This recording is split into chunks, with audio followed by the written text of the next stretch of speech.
여러분 안녕하십니까. 매일 아침 신문 브리핑 아침의 매일경제입니다. 오늘도 아침 신문 일면 기사부터 바로 전해드리겠습니다. 매일경제 일면 톱 기사, 지금 의료 상황, 병원에 관한 내용입니다. 응급실 중환자 못 받는다. 의료 공백 비상이다. 이렇게 제목이 돼 있습니다. 일부 병원 응급실에는요, 응급실 중환자 못 받는다. 이런 공지가 나왔다고 합니다. 전공의 13,000명 가운데 80%가 파업에 참여하고 있습니다. 의사협회도 26일부터 파업을 예고한 상태입니다. 전공의 협의회, 이 전공의들이 어제 정세균 국무총리와 저녁에 만났어요. 그리고 여러 가지 몇 가지 얘기를 통해서 합의를 했는데 최소한 코로나 진료는 지속한다. 이 부분에 대해서는 합의를 했습니다. 그나마 다행입니다. 그리고 오늘 정세균 총리는요, 오늘 의사협회와 대화 예정입니다. 의사협회니까요, 전임의가 되겠습니다. 전임의. 이 파업 동참 여부에 대해서는 논의하게 되는 겁니다. 다음은 한국일보 보겠습니다. 기사가 있는데 제목이 굉장히 짧아요. 그러나 중요한 내용을 담고 있습니다. 정점이 아니다라는 겁니다. 지금 코로나19 재확산되고 있죠? 숫자가 늘어나고 있습니다. 확진자 매일같이 늘어나고 있고 400명이 육박하는데 지금 정점이 아니라는 겁니다. 그러면은 더 갈 수 있다는 거죠. 코로나 확진 400명에 육박했습니다. 정은병 질병관리본부장 대유행 앞둔 상황이다. 이렇게 진단을 했습니다. 교회, 광장 넘어서 확산되고 있습니다. 거리두기 3단계 격상에 대한 이야기가 여기저기서 나오고 있습니다. 이번에는 조선일보 보겠습니다. 일주일에 1조씩 묻지마 주식 빚투. 그러니까 빚을 내서 주식 투자를 한다는 거죠. 신용거래 융자 16조 원입니다. 역대 최고입니다. 최근에 급격히 늘어나고 있다는 겁니다. 2040 세대 빚 증가 속도가 5060 세대의 2배에 달한다. 묻지마 주식 투자, 이런 현상이 나타나고 있습니다. 마지막으로 경향신문 보겠습니다. 한중 합의를 한 거예요. 시진핑 중국 국가주석 코로나19가 안정이 되면 조기 방한한다. 이렇게 돼 있습니다. 서훈 청와대 국가안보실장 그리고 양재추 중국 공산당 외교 담당 정치국원입니다. 6시간 가까이 부산에서 회동을 했습니다. 무슨 얘기를 했을까요? 자세한 건 나오지 않고 있습니다만 시진핑 주석의 방한에 관한 부분이 중요한 내용이 아니겠는가 이렇게 다루고 있습니다. 고위급 소통이고요. 협력 의지를 제어하기로 했다. 중국, 한국은 우선적으로 방문할 나라다. 이런 얘기를 했다는 겁니다. 자, 우리 입장에서는요. 문재인 정부 입장에서는 시진핑 주석이 오는 거 굉장히 반길 겁니다. 그럼요. 이게 결코 공짜가 아닐 겁니다. 그럼 과연 우리에게 무엇을 요구했는가? 이게 또 중요한 대목으로 남습니다. 자, 지금까지 일면기사 짚어봤고요. 오늘도 네 분 패널 자리하셨습니다. 한 분씩 소개해드리겠습니다. 먼저 윤경호 MBN 논설위원 나오셨습니다. 그리고 그 옆에는 최경철 매일신문 편집위원도 자리하셨습니다. 그리고 조대원 정치평론가 나오셨고요. 마지막으로 이승훈 변호사 자리하셨습니다. 안녕하세요.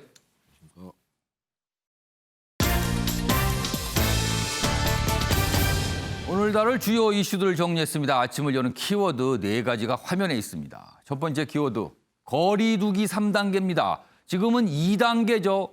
수도권에 실시됐다가 전국으로 다시 2단계가 본격적으로 실시됐습니다. 그런데 전문가들 중심으로 그거 가지고는 부족합니다. 사회적 거리두기 3단계로 가야 한다. 이런 지적과 주장들이 나오고 있습니다. 두 번째 키워드는 내 탓에 날 샌다. 지금 정치권 모습이에요. 코로나19 재확산됐죠? 재확산 왜 됐는가를 가지고 옥신각신. 옥신각신 표현이 좀 부족할 수도 있습니다. 그 이상으로 좀 뭔가 격돌하는 모양새입니다. 내 탓이다. 세 번째 키워드는 2차 재난지원금 얘기가 나오고 있습니다. 여당을 중심으로 여기저기 이런 말씀하시는 분 많고요. 다만 청와대 어제 당정청 회의를 열었는데 청와대 분위기는 조금 신중한 입장이다. 아직은 방역에 집중할 때다. 재난지원 얘기는 그 뒤다. 뭐 이런 분위기도 감지되고 있습니다. 마지막 키워드는 투기 전염병, 부동산 문제와 관련해서 또 이런 말씀을 하신 분이 있습니다. 정부 탓 그만하라. 뭐 이런 취지로 읽히기도 합니다. 자, 그럼 아침에 매일경제 본격적으로 출발하겠습니다. 코로나19 상황부터 좀 짚어봐야겠습니다. 아직 정점이 아니다라는 전문가의 진단이 나왔습니다. 자, 지금 족집게 JP모건은 올해 초에 우리나라에서 처음으로 코로나19가 좀 많이 확산될 때 어떤 전망을 내놨어요. 10,000명 정도 이르러야 확진자가 10,000명 정도 이르러야 주춤할 것이다. 그리고 시기는 뭐 3월 말 4월 초 이런 전망이 있었죠. 당시에는 아직 몇천 명 안 되는 수준이었기 때문에 이건 너무 지나치게 전망한 거 아니냐 그러는데 사실상 맞았거든요. 그런데 그곳에서 이번에 또 전망을 내놨습니다. JP모건 보험팀 보고서 내용인데요. 한국은 8월 말 코로나 정점에 이를 것이다. 이렇게 전망을 했습니다. 그리고요. 10월 초까지 확진자 7,000명 더 늘 듯하다. 그렇다면은 11월이 되면 이 전망대로라면요. 23,000명 이상이 되는 겁니다. 이 전망. 앞서서 올해 초에 전망이 좀 들어맞았거든요. 그래서 뭐 간단하게 흘릴 내용은 아니고 좀 눈여겨볼 대목들이 여기 있습니다. 지금 이 전망대로라면 그래프가 이런 모양이 나오는 걸로 좀 돼 있습니다. 지금 여기죠. 8월 18일 기준으로 16,000명. 그런데 8월 말에 정점에 돌아단 이후에 주춤하면서 11월 초에는 23,000명 정도 갈 것이다. 이렇게 전망이 돼 있습니다. 관련 기사 하나 더 보겠습니다. 이런 상황에서 사회적 거리두기 3단계 얘기가 아주 진지하게 나오고 있습니다. 자, 이게 전문가들 얘기예요. 더블링이 발생된 의료 역량 감당 못할 수도 있다. 더블링이라는요. 일일 확진자 숫자 매일 발표되고 있잖아요. 그런데 전날에 비해서 갑자기 2배가 뛰는 날이 있을 수 있다는 겁니다. 그걸 더블링이라고 하는데 그런 현상이 발생하면은요. 지금 우리 의료 감당이 안 될 수도 있다. 그러니까 선제적으로 3단계 조치를 해야 된다. 이런 지적들이 나오고 있습니다. 여기 좀 더 구체적으로 좀 보겠습니다. 전문가들은 지금 의료 마비 가능성에 대해서 걱정을 하고 있어요. 요 아래로 갑니다.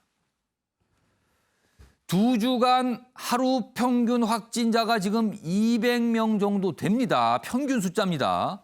이미 거리두기 3단계 요건에 해당한다. 강력 대응 뒤에 서서히 완화해야 한다. 그러니까 지금은 조금 지나친 게 더 낫다. 이런 지적이 나오는 겁니다. 일각에서는요. 일단 2단계 효과를 지켜봐야 된다. 왜냐하면 3단계로 갈 경우에는 경제적 타격이 어쩔 수가 없는 상황이거든요. 그걸 감안하면 일단 좀 당분간은 지켜보자. 이런 의견도 있습니다. 그러니까 의견이 좀 갈리고 있는 상황입니다. 자, 그럼 여기서요. 정경질병관리본부장 어제 뭐 여러 가지 얘기를 좀 내놨는데요. 확인해 보겠습니다. 유행의 양상과 규모 그리고 확대되는 그런 속도를 계속 모니터링하면서 3단계 적용에 대한 필요성을 매일매일 고민하면서 중대본 내에서 필요성과 시기, 방법 이런 거에 대해서는 계속 논의하면서 검토하도록 그렇게 하겠습니다. 3단계 격상 요건에 대해서는 현재는 그 2주간 일일 평균이 100명에서 200명 정도 그리고 일주에 2번 이상의 그 더블링 되는 그런 부분들에 대한 조건들을 참조 지표로 사용을 하고 있습니다. 자, 그러니까 일단 뭐 좀 신중한 거예요. 여러 가지 지표들 같은 건 좀 감안하고 있고 꼼꼼히 챙겨보고 있다. 자, 근데 전문가들 의견이 좀 갈라지고 있죠. 일단 2단계로 지켜보자. 아니다. 3단계로 가야 된다. 이런 얘기인데요.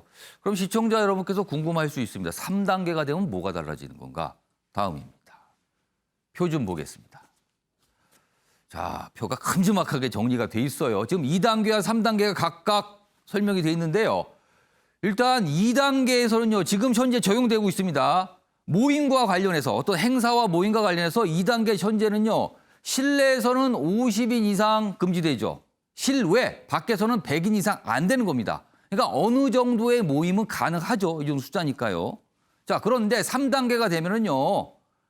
10명 이상 못 모이는 겁니다. 그럼 사실상 어떤 규모가 좀 있는 모임은 다 금지되는 겁니다. 아무래도 이런 부분이 이 모임 행사 이런 걸 주최하는 뭐 업체나 기업도 있을 거 아닙니까? 타격을 입겠죠. 그리고요. 스포츠 행사는요. 3단계가 되면 경기 자체가 중지됩니다. 프로스포츠 멈추는 겁니다. 그리고요. 학교 얘기입니다. 지금은요. 3분의 2, 그러니까 3분의 1 정도는 등교를 안 하고 3분의 2 정도만 좀 등교를 하라. 뭐 이런 거거든요. 그러나 3단계가 되면은요. 등교 수업 전면 중단입니다. 그리고요. 요 아래로 가겠습니다. 재택근무 관련된 건데요.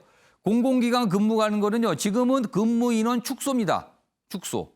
좀 줄여서 해라. 그러나 3단계가 되면은 필수 인원을 제약은 재택근무입니다. 공공기관은 의무사항이고요. 민간기관은 저런 권고를 받게 되는 겁니다. 자, 이렇게 보면 한눈에 봐도 이렇게 되면 경제가 말도 못하게 타격을 받겠구나. 한눈에 보이시죠. 자, 윤경호 의원님. 정부의 고민이 여기 있는 겁니다. 근데 지금 전문가들 3단계 얘기를 하고 있어요. 윤경호 의원님께 보시기에는 지금 어떤 판단을 해야 될 것 같습니까? 저렇게 가면 공적인 사적인 대외 활동 거의 위축되는 거고 그 얘기는 우리 앵커가 얘기한 것처럼 경제가 급속도로 가라앉을 수밖에 없는 거죠.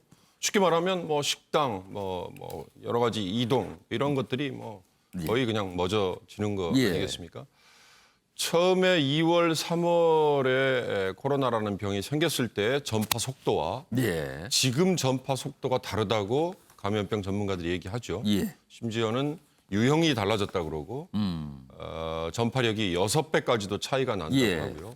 실제 그 수치가 나왔죠. 전 세계 확진자 통계를 보았는데 처음 1,000만 명까지 환자가 나오는데 걸렸던 시간과 그 1,000만 명으로부터 2천만 명까지 도달하는데 걸리는 시간이 절반보다도 더 짧아졌거든요. 그런 걸 감안하면 이번에 우리가 다시 겪고 있는 환자 폭증 추세는 지난 2월 말 3월 초에 겪었던 폭증 추세하고는 좀 다른 것 같다.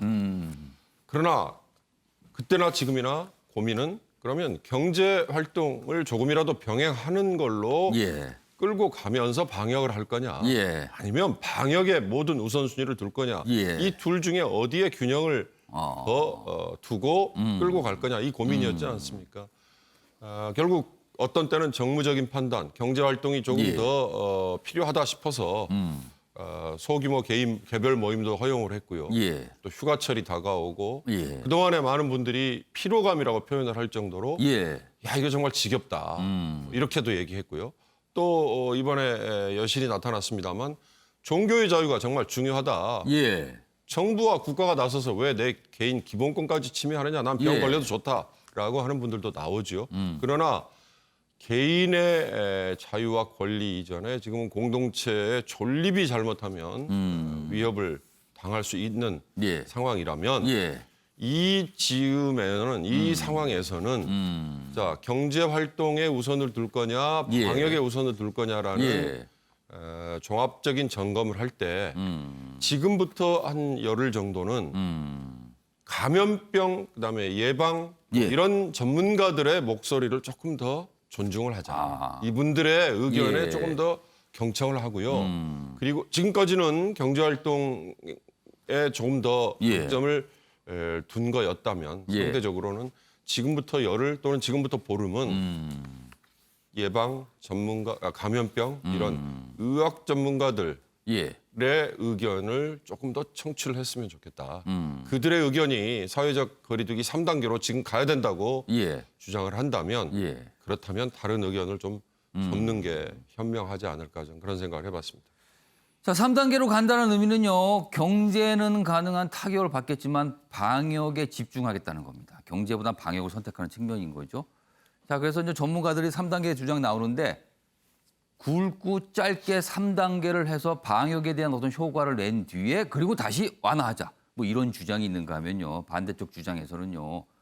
경제 타격이 급속히 받을 수 있다. 나중에 후폭풍도 있을 수 있다. 뒷감당할 수 있는가? 이렇게 물으면서 천천히 지켜보자는 의견이 맞서고 있는 상황입니다. 자, 이런 가운데 어제 여당 내에서 한 가지 설명이 있었는데요. 다시 또 번복하는 일이 있었어요. 해프닝처럼 돼버렸습니다. 이 얘기입니다. 추석 연휴가 이제 오죠?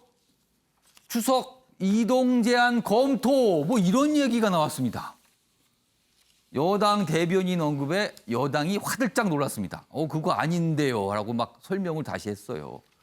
자, 여기 보면 여당 대변인 이동 허용할지 고민 상황이다. 이런 내용을 듣고 이제 보도가 나갔잖아요. 그래서 당이 그런 거 논의한 바 없습니다. 이거 좀 그렇게 설명되면 안 됩니다라고 수습에 나섰죠.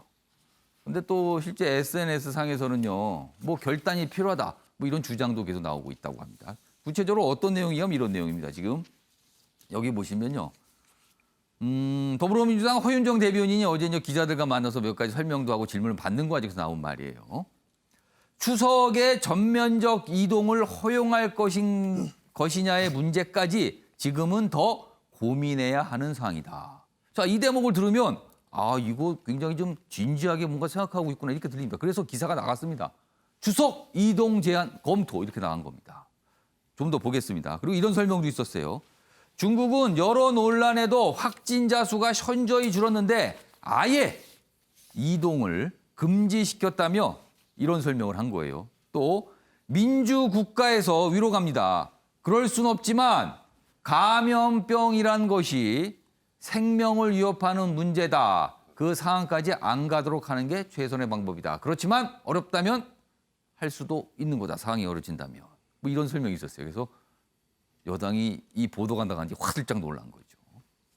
자, 최영철 편집위원. 뭐 해프닝처럼 됐습니다만 사실 굉장히 민감한 얘기일 수도 있어요. 추석 연휴 동안 이동 제한. 글쎄요. 그 상황까지 갈지 어떨지 모르겠습니다. 좀 빨리 나왔어요. 너무 얘기가. 민주주의의 핵심이 예. 뭐 자유인데 이동할 자유도 있는 것이죠. 하지만 지금 뭐 워낙 코로나19가 예. 너무 심한 상태여서 뭐 아이디어 차원의 얘기라고 뭐 받아들일 정도면 되겠는데 그런데 뭐 이것이 워낙 좀 폭풍이 만들어지는 그러한 발언이어서 예. 뭐 SNS에서 난리가 난 것 같은데 예. 뭐 저 정도는 대변인이 결정한 수준은 아니겠죠. 대통령께서 결심하실 정도의 수준일 텐데 예. 그런데 실질적으로 이동을 제한할 수 있는 수단이 있느냐.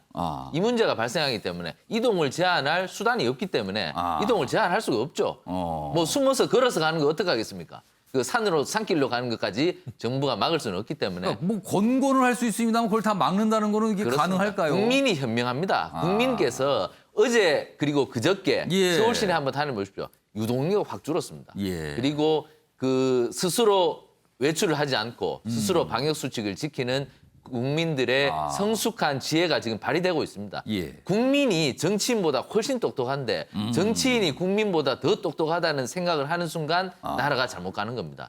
그러니까 국민들을 믿으시면 국민들이 스스로 지금 이동 제한을 많이 하고 있습니다. 예. 그리고 방역 수칙도 열심히 지키시고 계시는데 거기에다가 자꾸 숟가락 얹으시면 예. 혼란만 더 커지니까 예. 국민들께서 현명한 판단으로 지금 행동을 열심히 잘 하고 계시니까 조금 믿어보시는 것이 좋을 텐데 이동 제한은 예. 현실적으로 수단이 없다. 그렇기 때문에 정치가 너무 진도 나가는 얘기를 할 필요까지 있겠느냐. 지금 국민을 믿고 방역 수칙만 좀 지켜달라는 예. 캠페인성 발언만 지금 열심히 하신다면 우리가 이 위기를 잘 해결할 수 있으리라고 저는 확신합니다.